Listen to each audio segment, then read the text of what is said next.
tribe will see your glory. Every nation bow before you. Oh, all our treasure turn to ashes in the light of you. Oh, as we're singing, holy is the Lord Almighty. Only you are worthy, worthy of it all. Praise and glory, honor and strength unto our God, matchless, endless, Lord unrestrained. This is our God. Every tribe sing praise and glory, honor and strength unto our God, matchless, endless, love unrestrained. This is our God. Every tribe sing ayo, ayo, ayo, ah. Ayo, ayo, ayo, ah. We sing ayo, ayo, ayo, ah. Ayo, ayo, ayo, ah. Oh, there is no one like our God. No one. There is no one like our God. There is no one like our God.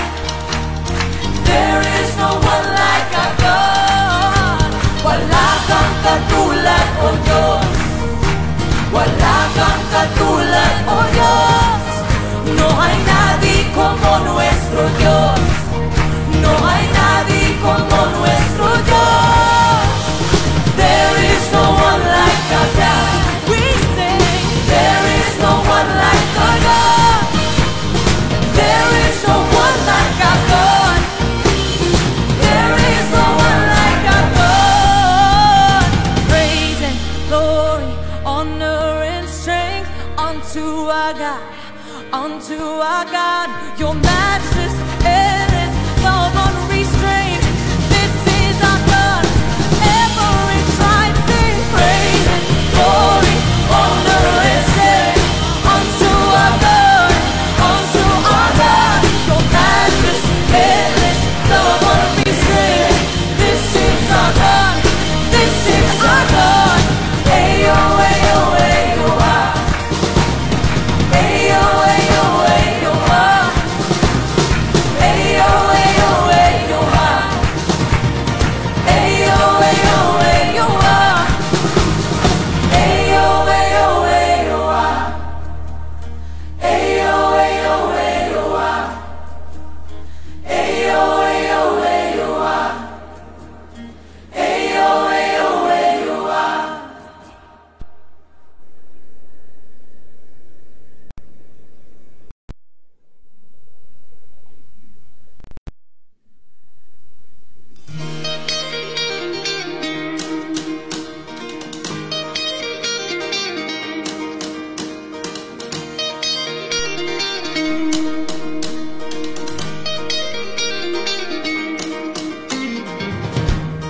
Every tribe will see your glory. Every nation. Praise the Lord. Magandang gabi sa inyong lahat, sa mga tiga-subaybay ng The Sanctuary Church Christian Fellowship International. We are so glad to be on air again, and we welcome you to this digital church, and we would like to extend our deepest apology to what have happened last Sunday. There was a technical problem which we cannot avoid, and we have decided to remove that video from our page, but we would like to let you know that the message that was brought to you on that day, last Sunday, and that wonderful song will be aired again perhaps 2 Sundays from now. And I would like to welcome all our listener, Helen Abela and Cosette. Kamusta ka na, anak? Napakabuti mo. And of course, our listener from Spain, our listener from the United Kingdom, our listener from Japan, our listener from Jordan, Kuwait, and Riyadh. And I would like to greet Melanie Gia. Kamusta ka na dyan, Melanie? Jomel, at mga Sinas family. And of course, Julifer, Ryan family. Kamusta na kayo dyan? Richard Constantino. Nais ko rin batiin si Helen Abela. At ganun, Cosette. How are you, Cosette? We miss you a lot. And hopefully in the near future ay magkikita tayo. Salamat sa inyong pakikinig. And nagkaroon po tayong pagbabago. Instead na every Tuesday ang ating pag-air ng live broadcasting ay linipat po namin ng Thursday so that mas marami po ang makakakinig ng mensahe ng ating Pangdiyos. And patuloy kami nagpapasalamat at binabati ko rin ang mother ng aking manugang na si Rosalinda Herrera. Bless you, mga listener. At tayo po ay dadako na sa pag-aaral ng salita ng Pangdiyos. And ang pamagat ng aralin sa gabing ito ay Aim and Fire. Wow, very exciting itong lesson na ito. Pagka nag-asinta ka, huwag ka na mag-atubili, huwag ka na magdalawang isip. Kinakalang, pagka sigurado ka sa ini-aim mo, kita mo ng target mo, ano pang gagawin mong kasunod? Dapat fire na. Alam nyo, maraming ganyan ng mga tao, ang daming mga plano, ang daming mga desires, ang daming mga dreams. Pero ang problema, magaling mag-aim pero hindi marunong mag-fire. And pagka ready na sila mag-fire, kumbaga lipas na yung panahon, lipas ng opportunity, kumbaga yung bunga bulok na, hindi na masyado pakikinabangan. And itong aralin na to sa gabing ito ay nais i-remind ang bawat isa. Hindi porket may COVID in our midst ay hindi po natin pagpapatuloy ang ating mandate from God. We have a holy calling. And hindi po sa panahon na gusto mo na ikaw ay susunod. Importante, nasa timing tayo ni Lord, nasa time frame tayo ng ating Pangdiyos upang sa ganon mag-shine ka at lubos na mapakinabangan ka ng ating Panginoon. A lot of people have failed sa aspetong ito. And they live their life with so much regrets. Why? Because ang timing nila ang kanilang sinunod at hindi ang timing ng ating Pangdiyos. Now, I would like to read from the book of Ecclesiastes chapter 3. Babasa tayo ng mga ilan mga talata yun dyan. Ang verse 1, ang verse 11, verse 14, and verse 15. Now, reading from verse 1, for everything there is a season, a time for every activity under heaven. Dito maliwanag na sinasabi sa atin ng Pangdiyos, baka meron lamang po nakakalimot, malabong pagsabayin ang pag-ani o ang pagtanim at pag-ani. May kanya-kanyang panahon yan. At yan po ang idinidiin dito sa Ecclesiastes verse 1 of chapter 3. There is a time for everything. For everything, there's a season. A time for every activity. under heaven. And in verse 11, ganito naman pagkasabi diyan, yet God has made everything beautiful for its own time. He has planted eternity in the human heart, but even so, people cannot see the whole scope of God's work from beginning to end. Kaya dito na gandang pagpapaliwanag at pagpapaalala sa ating Panginoon, ng ating Panginoon Diyos. Hindi pwede masunod yung plano natin, yung design natin. It is because we don't have any control sa mga bagay outside of us. Only God knows what tomorrow may bring. Alam ng Pang-Diyos kung ano maging response sa mga ibang tao. And ang sa atin lamang, dumating ang time na linagay ng Pang-Diyos sa iyong heart ang isang bagay. It's about time to follow. And verse 14, and I know that whatever God does is final. Plano niya, siyang masusunod. Gusto niya, ibigay natin. Anong hinahanap niya? Ipagkaloob natin. So, it is final. Nothing can be added to it or taken from it. God's purpose is that people should fear Him. And in verse 15 of Ecclesiastes 3, what is happening now has happened before, and what will happen in the future has happened before, because God makes the same thing happen over and over again. Dito, maliwanag na sinasabi ng Panginoon kung sino ang boss, kung sino ang masusunod. And bilang tayo ay created lamang niya, tayo ay clay na hinunma ng kanyang powerful hands. The best thing to do is be in God's timing. Upang sa ganon ay ma-bless tayo, ma-enjoy natin ang fruits ng ating paghihirap. And not only that, yung plano ng ating Pang-Diyos to become fruitful and multiply ay mangyari. We can never go back in God's image kung tayo ang masusunod. God's plan for our life will never happen. Yung design niya, yung purpose niya sa'yo ay hindi mangyayari not until we learn to follow God's timing. God's ways, God's plan. So God is a God of timing. Sino ba nag-design ng mapanahon? Sino ba nag-design ng orasan? Sino ba nag-design ng 12 hours sa morning, 12 hours sa gabi? Sino ba nag-design ng buwan? Sino ba nag-design ng bawat araw sa isang linggo? So God is a God of timing, and not only timing, napakahalaga ay direction. Nasa tamang direksyon ka nga, pero wala ka sa timing. O nasa timing ka nga, iba naman direksyon na tinatahak mo. Different from what God wants you to follow. So He wants us to know what to do and when to do it. Napaka-importante ito.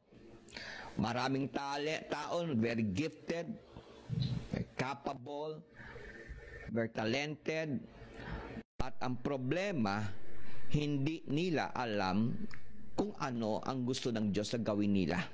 Dahil nasanay sila na iginigit nilang kalang sarili. At ito pang isang problema, na uunawaan nila yung purpose ng Diyos sa kanila, pero ang tanong ay, hindi nila alam kailan nila uumpisahan. Kaya pagka itong dalawang na ito ay hindi mag-meet, how can God use you na kung saan magpo-produce ng great fruits? Now, reading from Psalms 32 verse 8, the Lord says, I will guide you along the best pathway. Kita nyo, mga leaders sa tinawag ni Lord, mga kingdom builders na tinawag ng ating Pang-Diyos, hindi po tayo dadali ng Diyos sa maling dadaanan. Kaya napakaganda ang ating lalakarin, yung path na ating babaybayin ay ito yung gusto ng Diyos. At wala siyang hinangad na masama para sa atin. ang pinakamagandang plano ay plans that comes from God. So again, Psalms 38 verse 8, ang sabi diyan, I will guide you along the best pathway. Now, i-digest natin itong sinabi ng ating Pang Diyos. Yes, you may be in the best pathway. Pero ang tanong, ang Lord mo ba ang nag-guide sa iyo? Tanyo? So, a lot of people fail in the standards of God. Yes, maaaring successful sila sa ibang bagay, but look what COVID-19 do to all those man-made plan. Wala nangyari, di po ba? Dito, pinakita lang Diyos sa atin na anything that God planned, anything that men planned, and even if they think they are walking the right path, but without God,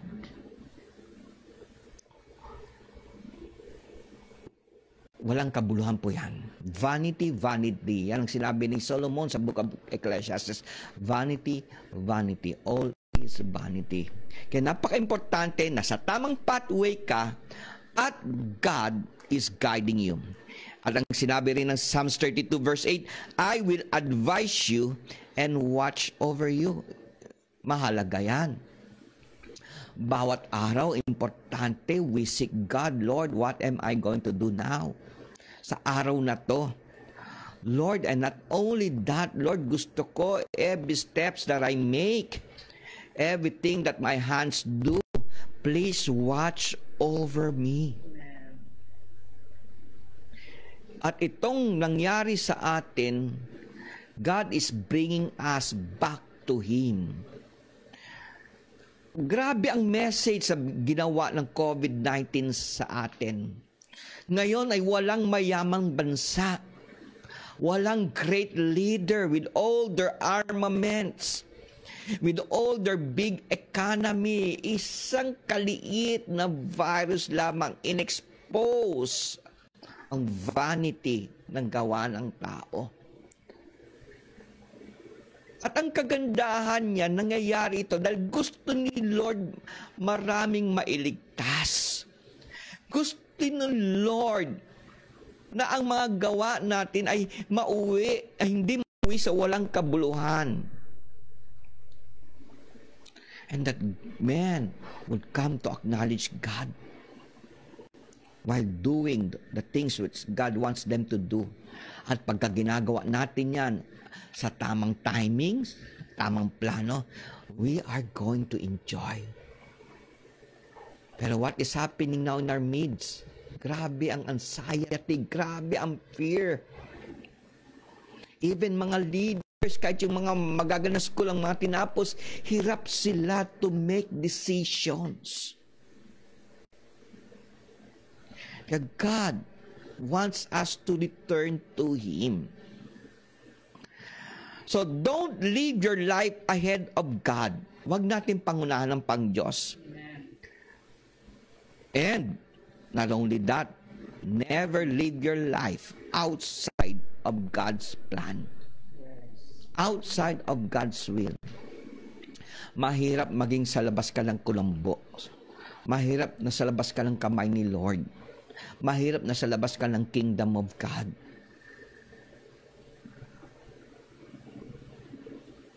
Itong COVID-19 na to, God has opened our hearts, God has opened our mind. Maging sensitive lang tayo. So, importante sa lahat, no? Tulad natin pinag-aaralan ngayon, aim and fire. So, to be in God's timing, unang-una, number 1, sulat ninyo ito. Be the right person for that occasion. Kasi nga, nasa tamang timing naman, pero hindi naman ikaw ang tamang tao. So, ang tanong, paano ka magiging tamang tao? Mahalaga ito. Para pasok sa timing ni Lord. So, anong gagawin mo? Be sure that you are that right person. So, it's not enough, no? It's not enough to be in the right place at the right time. Kasi, nandyan na yung right place. Nandyan ang magandang timing. Pero hindi naman ikaw yung right person for that occasion. So you have to be the right person in the right place at the right time. Quoting T. Harv Eker. Sabi niya, it's not enough to be in the right place at the right time. You have to be the right person in the right place at the right time. So to be the right person, now listen to this. Gusto natin, tayo talaga yon. Hindi lang tayo tinawag ni Lord, kundi pinili talaga tayo ni Lord. Dahil ang sabi ng Bible, many are called but few are chosen. Why? Kasi nga wala sila sa timing ni Lord. At hindi lamang yan, they have not made themselves to be the right person sa tamang occasion. Sa panahon ngayon, we need people that will rise up and shine. Amen.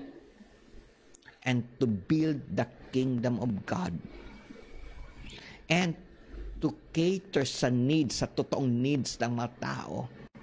And to bring them to the throne of grace ang ating Panginoon para makasumpong sila ng manifold grace, manifold blessing ating ng Panginoon Diyos. So, para ikaw ay maging the right person para doon sa tamang time, tamang occasion, tamang purpose, importante before yung mission mangyari, before yung time na sinet ng ating Pangdiyos, importante, you have prepared yourself. Look at Joseph. 17 years old, dumating yung dream sa kanya. But not until dumating yung 30 na nangyari, naganap ang fulfillment ng Diyos sa kanya. So part ng kanyang preparation para maging tamang tao for that occasion na magkakaroon ng great famine ay tiniis ni Joseph ang lahat ng pagmamaltrato sa kanya, mga abuses ng kanyang mga kapatid. So kung hindi niya inihanda ang kanyang sarili, hindi niya tiniis yun, dumating ang time, he may not be the right person. Kasi napakabigat ng kanyang mission. So you have to prepare yourself para pagka dumating yung time to shine, ready ka. And not only that, no, bago dumating yung appointed time for you to shine, you have made up your mind, pagka dumating yan, you will completely follow God. You will completely obey God kung ano mangyayari. And ako'y naniniwala bago nangyari itong COVID-19 na to, the reason why a lot of churches right now around the world ay patuloy nag-shine, patuloy nag-minister sa mga tao because bago lang nangyari ang COVID-19 na ito. At kahit hindi alam ng maraming churches, maraming leaders, they have prepared themselves. They allowed God to prepare themselves. Nandun yung daily pagbabasa ng Bible, nandun submission, nandun yung obedience, nandun ang meekness, yung kahandaan na magpatawad sa tao. Yung mga bagay na magbabago sa mga karakter, kaya nang dumating ito, hindi sila parang mga captives na walang silbi. Churches still shine right now. It is because bago nangyari to, their leaders, their pastors have prepared themselves. Kaya hindi sila nag-melt sa pressure. Hindi sila parang ice cream na tunaw sa ilalim ng araw. So, importante bago dumating ang time, appointed time, kasi lahat ng mga tao, lalo mga leaders, bibigyan talaga sila ng Panginoon Diyos ng panahon para mag-shine out. Kaya bago mangyari yung time na yan, prepare yourself spiritually. Prepare your mind. Para dumating yung time na yan na may need of your talent, may need of your giftedness, fully submitted ka. Ang mind mo, fully submitted sa gusto ng pang Diyos. Hindi ka magdo-double mind. Hindi ka matatakot. At sasabihin mo, Lord, kung ito na yung time, I will follow you wherever you will lead me. So number 1, you should be that right person for the occasion. At now, may malaking crisis that is hitting the world at lahat mga churches of Jesus Christ. Be sure ikaw yung right person na yan. Kasi malaking possibility, ito yung time na magiging very productive ka, very fruitful ka sa kingdom of God that will bring great results. Number 2, mahalaga rin to. So aside of preparing yourself to be that right person for that occasion ay importante, you should be that man and woman of patience. Alam nyo bakit? It is because patience will do wonders. Ang mga taong impatient, kahit gaano katalino yan, kahit gaano ka-gifted yan, kahit gaanong maraming taong mga ngailangan sa kanya, pag walang siyang patience, bibigay siya sa mga crisis. Hindi niya ma-handle ang mga crisis. Sasabog siya. Kumbaga, yung mga wiring sa utak niya, mag-short circuit. So, napakahalaga patience kasi it will create a lot of wonderful things sa life mo. So, patience is a power. Patience is not an absence of action. Baka ma-misinterpret mo eh. Porket patient ka na wala ka nang gagawin, wala lang action. Wait lang tayo. Paano kung lumipas na? Aim nga eh. When you aim at pag nakita mo yung target, shoot na kaagad, fire. Kasi pagka nag-delay ka, wala na rin silbi yung gagawin mo. Sabi nga ng iba, aanhin mo pa ang damo kung patay na ang kabayo. Diba? So, importante ang patience. So, patience is not an absence of action. Rather, it is timing. It waits on the right time to act. Yun ang ibig sabihin ng patience, hindi yung wala ka nang gagawin. Kumbaga, you are holding everything. At habang hinihintay mo yung right occasion to shine, nag-aaral ka, dinidevelop mo sarili mo, tinuturo mo sarili mo maging obedient sa Diyos, tinuturo mo sarili mo maging submissive sa mga leaders, tinuturuan mo sarili mo magpatawad, di ba? Para pagka dumating ang time na mag-shine, mga kapatid, then, alam mo, when you act, it will bring great results. So, patience teaches you to wait for the right time to act. For the right, not only yung tamang kilos, but acting for the right principle. Maraming tao nag-a-act pero mali namang pinaglalaban. Nasa maling side siya. So, importante, you act, not only that you act for the right principles and in the right way. Yan po ang sabi ni Fulton Sheen. Going back sa kanya, patience is power. Patience is not an absence of action. Rather, it is timing. It waits on the right time to act for the right principle and the right way. So, patience, when you say patience, it aligns you to God's timing. Pagka ang tao ay impatient, magmamadali yan, hindi siya makapaghihintay. So, patience calibrates you. Patience adjusts you. Patience directs you to God's timing. So, pagka sinabi natin patient, it is an internal tool that can only be found embedded in your character, napunta sa character mo, place in you because, na-develop ito by continuous study of God's words and obedience to it. And hinayaan mo ang sarili mo to be controlled by the Holy Ghost. So kumbaga ang patient ay ito isang parang equipment o tools na na-embed sa iyo, na na-align ito sa timing ni Lord. Kaya alam mo. Kaya kita nyo si Joseph, alam niya. Kaya hindi siya nawala ng pag-asa, hindi siya nakipag-away. Kasi while waiting para sa kaganapan ni Lord, nag-submit siya sa lahat ng nangyayari.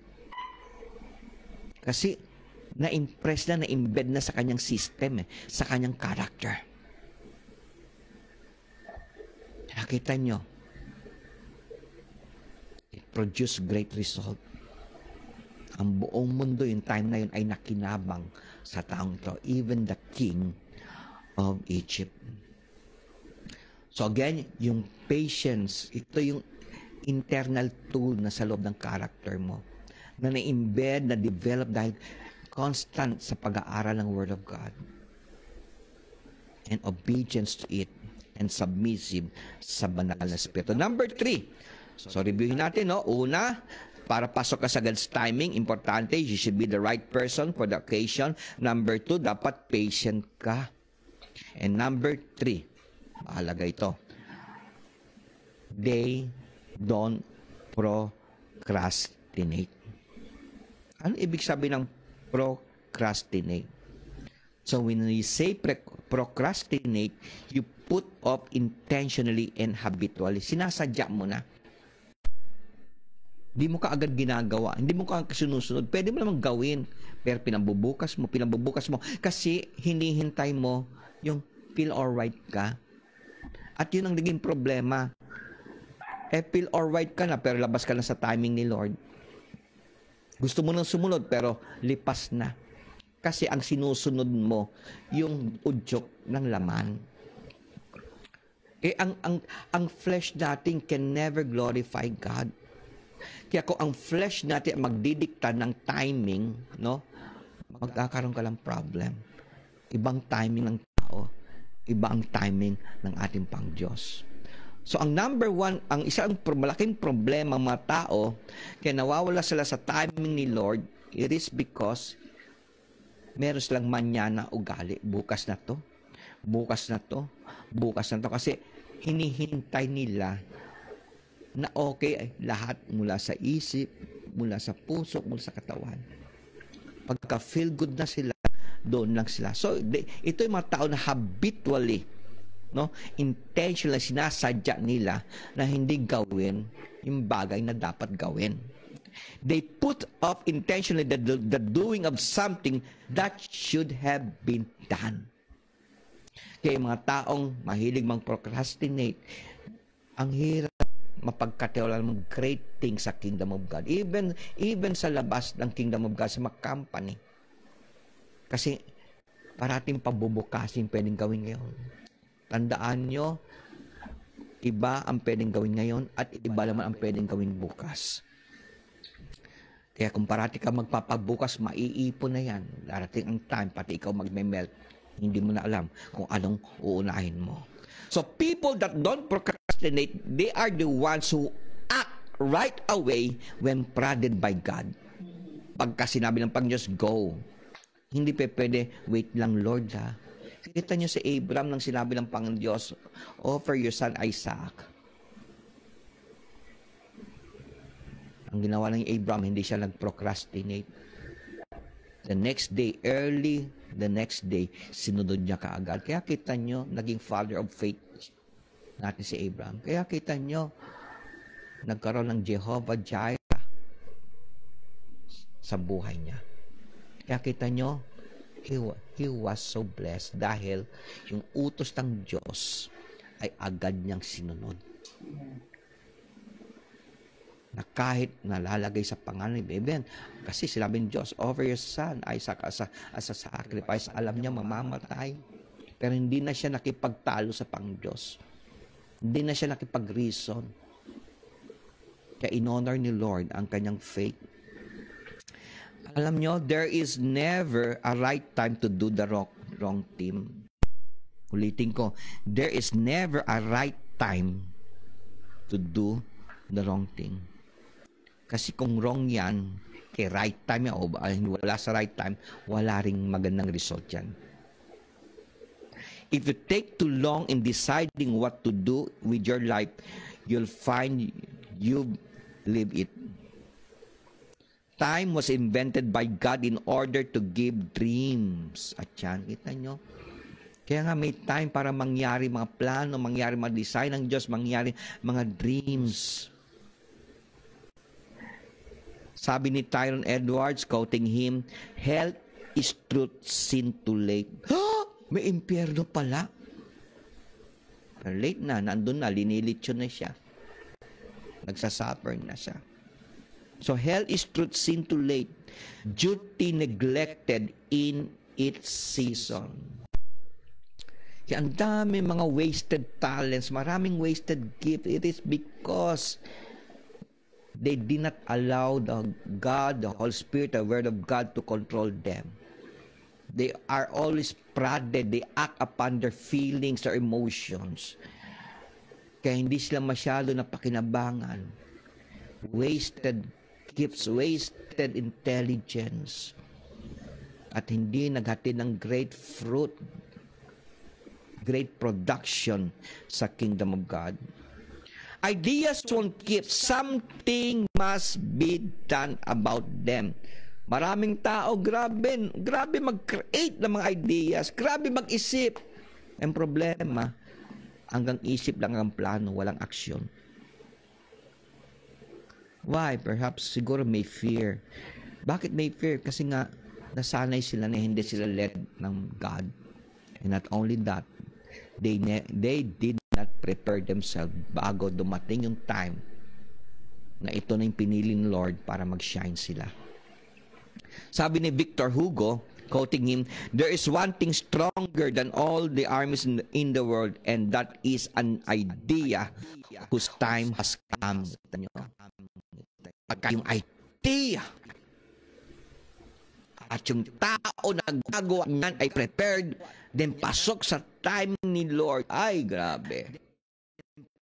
It will do great things for anyone, for any country, for any companies, for any church.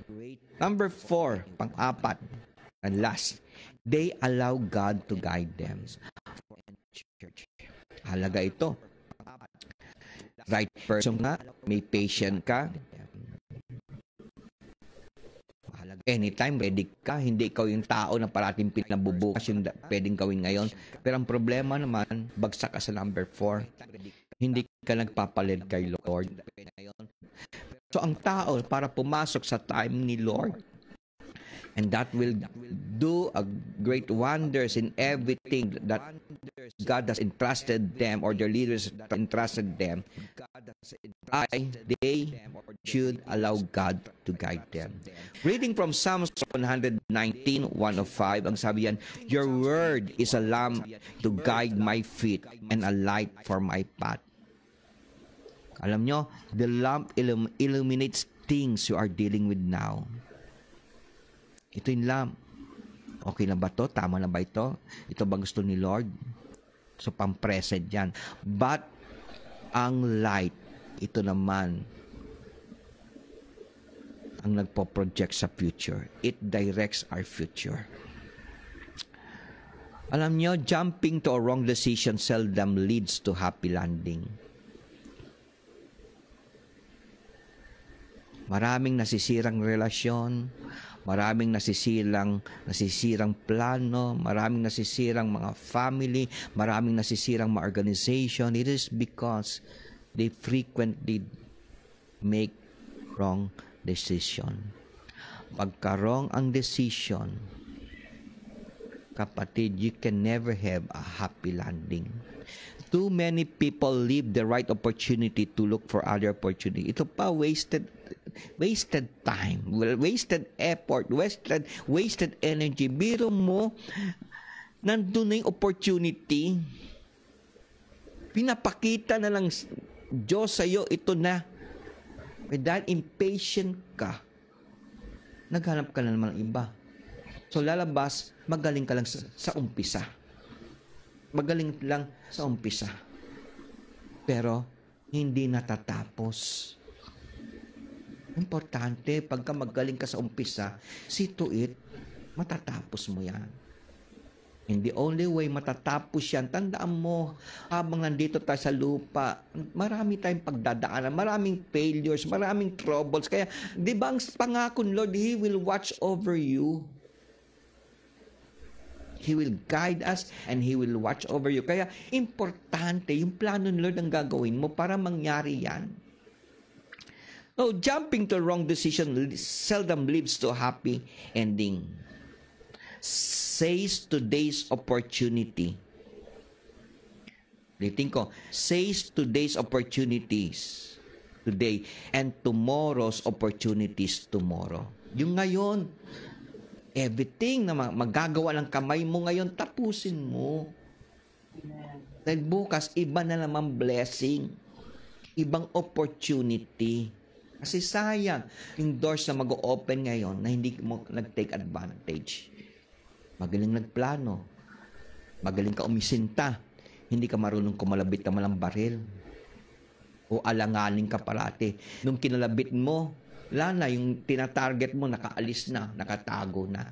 Ang daming ganyan. Naalala ko yung bata ko, nakarinig kami dinala kami ng father ko, manood ng isang movie sa isang church sa Quiapo. Ang isang awit na alala ko dyan, wasted years, oh how foolish. Why? Nandun na, maliwanag na. Pero, hindi kaagad kumalabit ng gantilyo. Nag-aim, pero hindi. But they were hesitant to kalabit yung gatilyo. So don't hurry when success depends on accuracy. Ang iba naman masyado nagmamadali. Pero tama na ba yung tinatahak?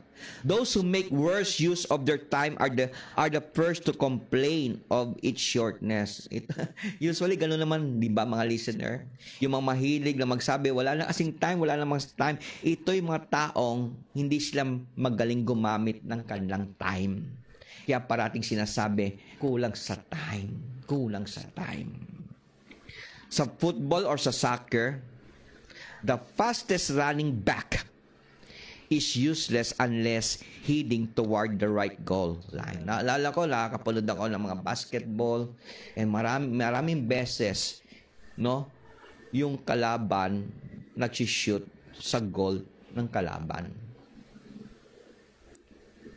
Yan yung maling goal ang pinagsyutan. Ganun din. Mabilis ka nga tumakbo.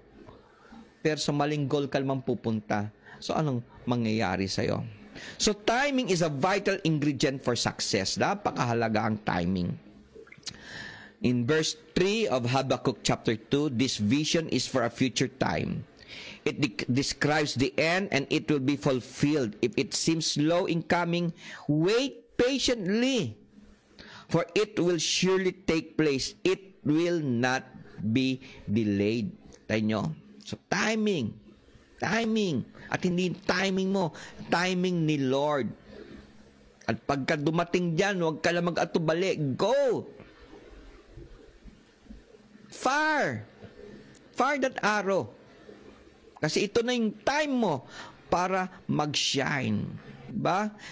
Alam mo,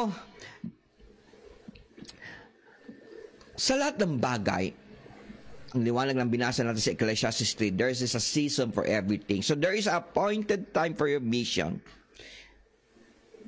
At ang sarap pag-usapan to kasi itong year na to ay 2020. We must have a 2020 vision. Huwag ka masyadong far-sighted.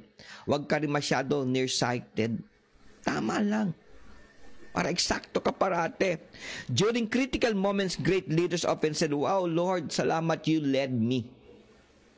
You led me. Kaya alam nyo, maraming tao ngayon, useful pa rin sila. Ginagamit pa rin sila. Why? Kasi they are being led by God at nagpapasalamat sila. Ilang mga testimony naririnig ko nung dumating COVID, sarado mga churches building.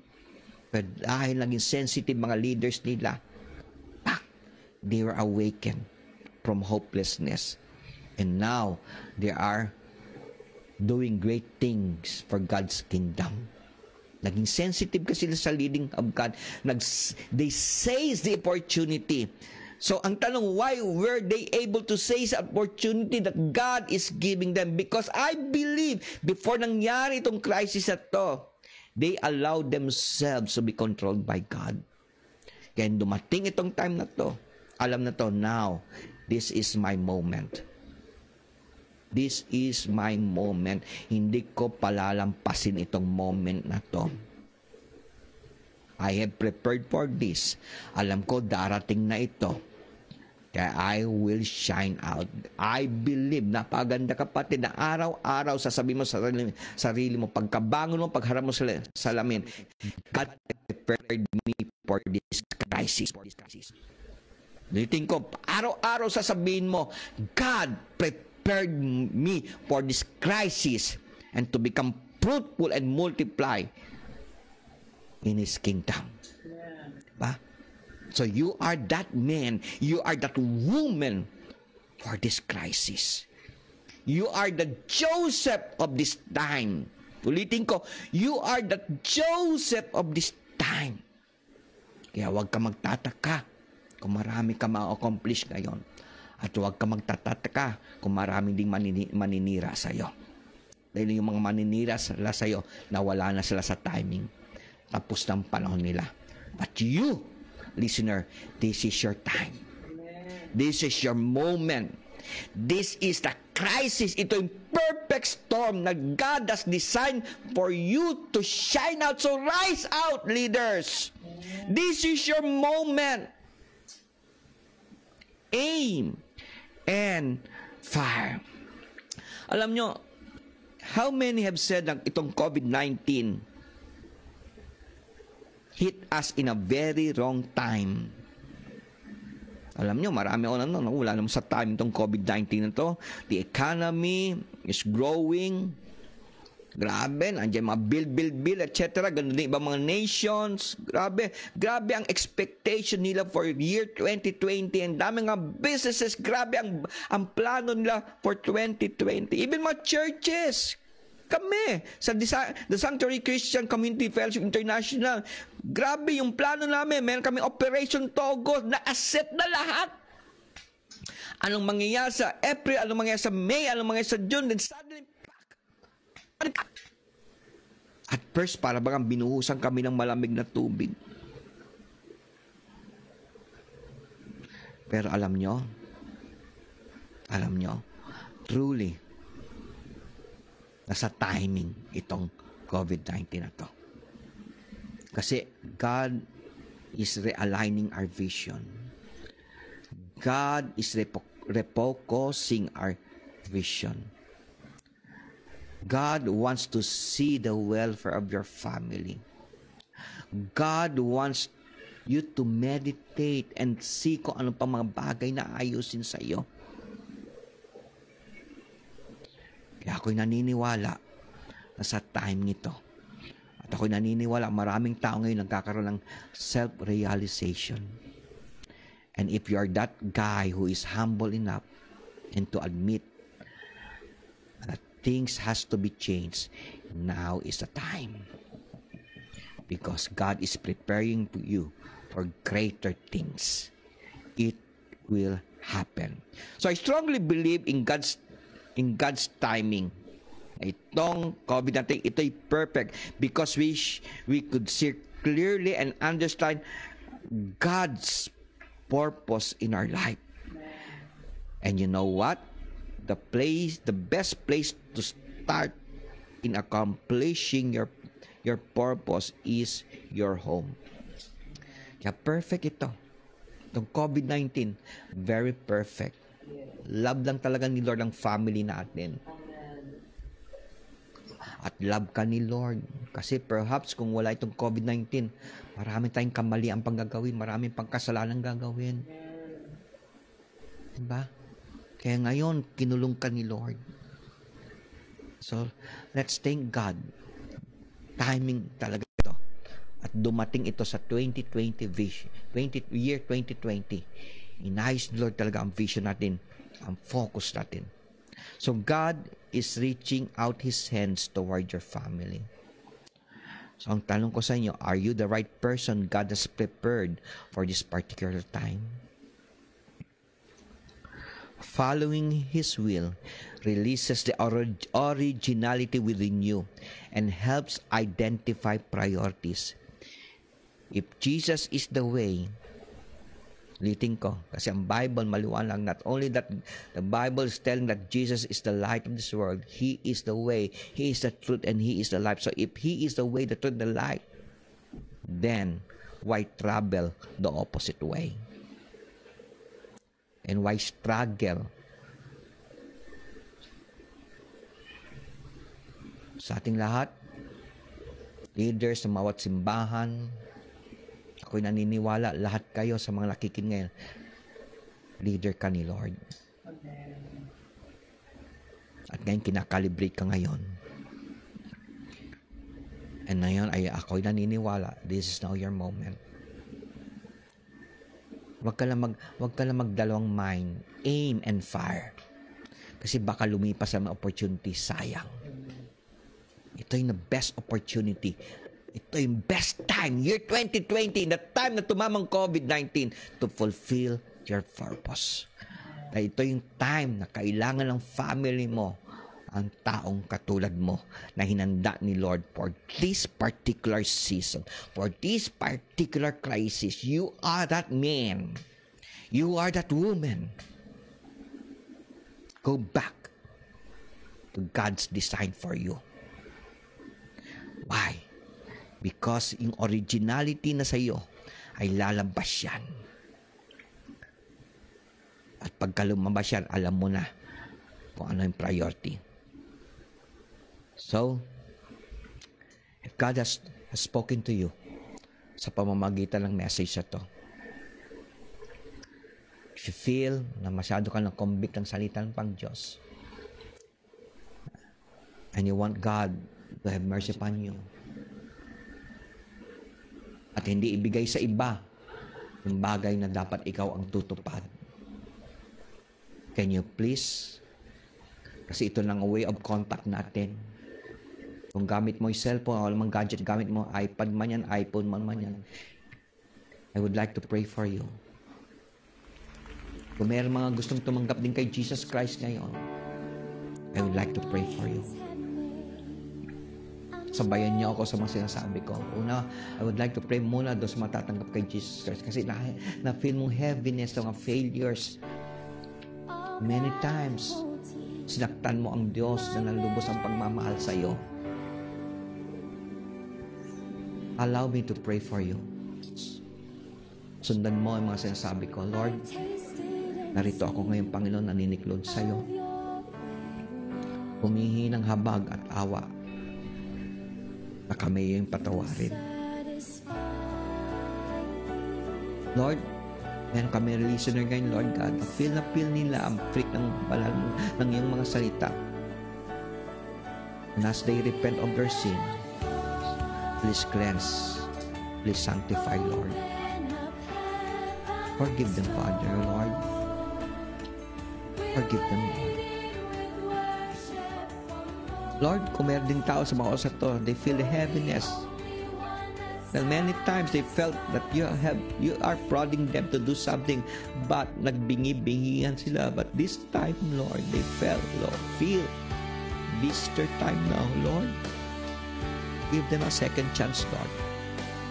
And anoint them to become a great leader for this moment. Anoint them to be a great consolidator for this moment. Anoint them to become a great teacher, soul winner, pastor for this moment, prepared for this moment, Lord. Anoint them to become a great finance manager to provide the needs of our churches. And Lord, as they accomplish their purpose, Lord, let signs and wonder follow them. I pray also, Father, Lord God, sino mga may sakit ngayon, sino mga nakakaramdam ng hindi nakakaramdam ng kapayapaan, may troubles, may quarrels, Lord. Una, Teach them to forgive, Lord, dahil paano mo kami papatawarin kung hindi naman kami marunong magpatawad. I pray, Lord God, na yung Spirit mo ay mag-flow sa kanila. Fill them with your Spirit. Baptize them with your Spirit, Lord God. Sanctify, anoint them. And I pray for healing, Lord. Healing sa mga may sakit ngayon. In Jesus' name. In Jesus' name. Receive it. In Jesus' name. Amen.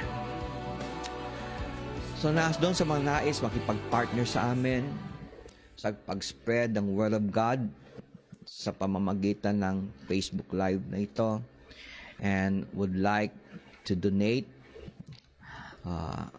sa gawain ito, meron po tayong dalawang bank o account na pwede ninyong paghulugan ng inyong mga contribution. Ang una ay ang PNB, and ito po yung account sa PNB. Ito ay nasa pangalan ni Herr Victor Dimaano. Ako po yon, PNB 1109 Lagro Quirino Highway, Quezon City. Ang account is 110970002345. Ulitin ko. Account name, PNB Bank, Herr Victor Dimaano. Account number 110970002345. And another account in the name of the Sanctuary Church Community Fellowship International Incorporated.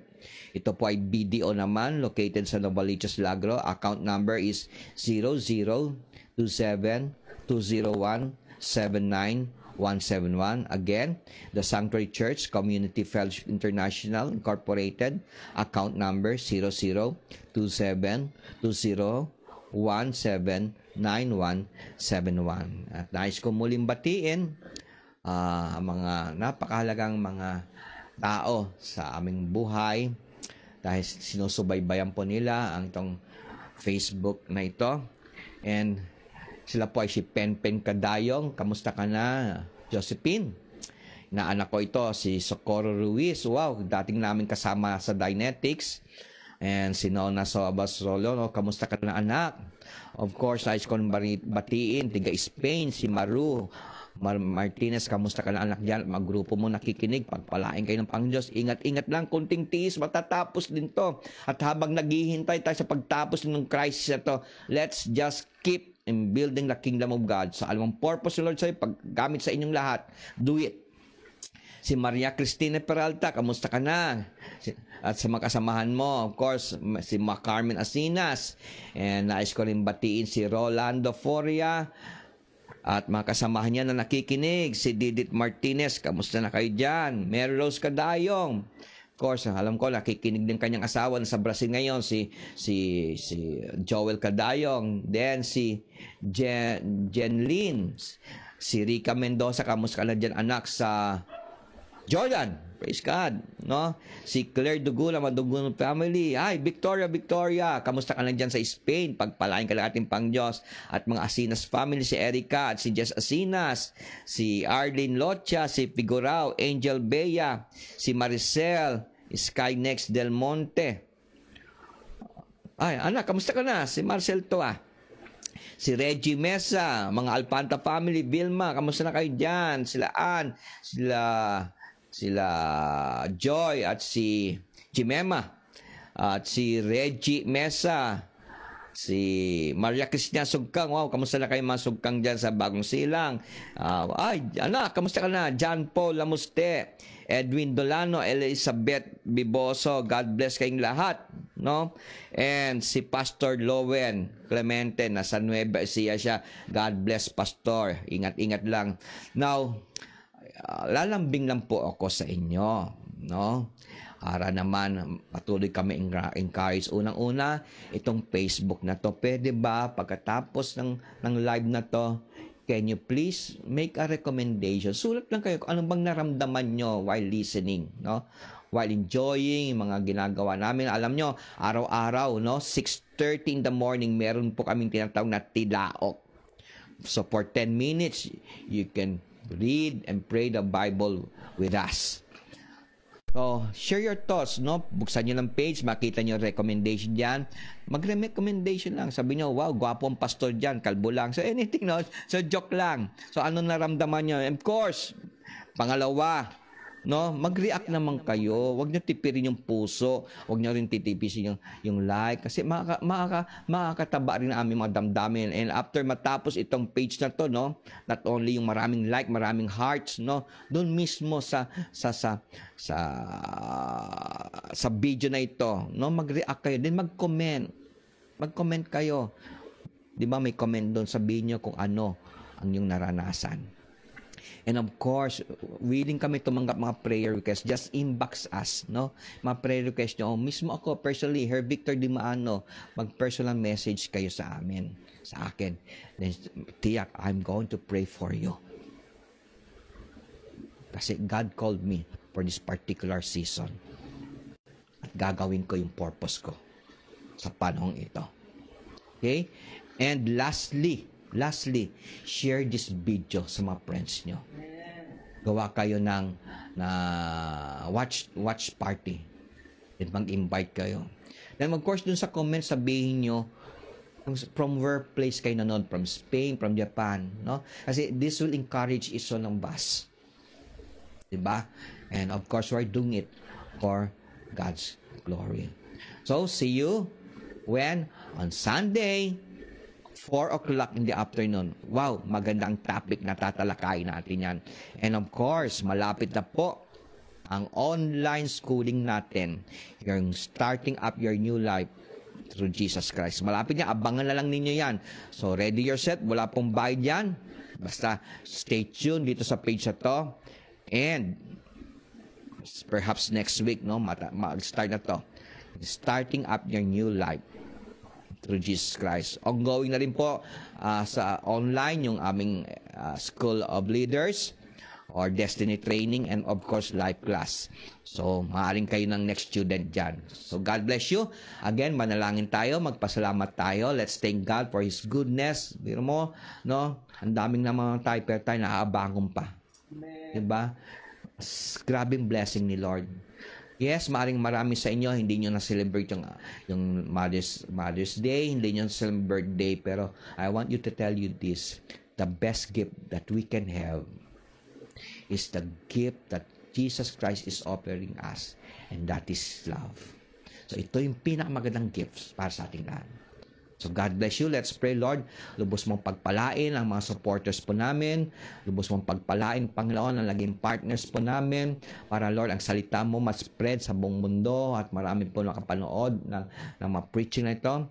Salamat rin po sa mga taong behind the scene, Lord God. Ang team po ng digital virtual church, ng The Sanctuary Church Christian Fellowship. Yung team na yan, Lord God, na binuo mo. And of course, Lord God, yung grupo ng mga prayer warriors na nagbaback up sa bawat live broadcasting na ito. Ang tawag po namin dyan ay Zoom Dasal. I thank for those team, Lord. Ganon din, Panginoon, Lord, ang mga primary leaders ng Sanctuary Church at mga technical persons sa likuran ko. Nandiyan, Lord God, ang masugid, Lord God, na pagtatrabaho ni Joshua, ni Tripina, Lord God, and of course, my wife. Sila po mga kasamahan ko ngayon dito, Panginoon, para, Lord, gumanda ang broadcast ito. Bless mo ang aking wife. Bless mo si Tripina. Bless mo si Joshua.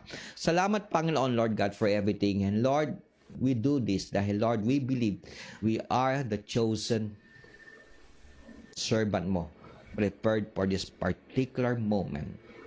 And I believe lahat na nakikipag-partner sa amin, they know this is their time to shine. Bless them, Father, Lord God, in Jesus' name. At magsabing Amen. Okay?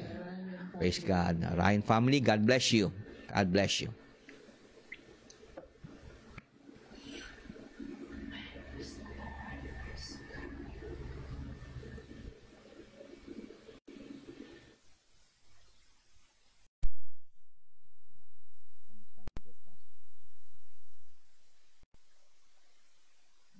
Ano ako?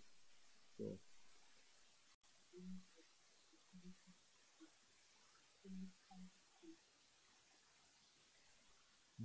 sama sa 20.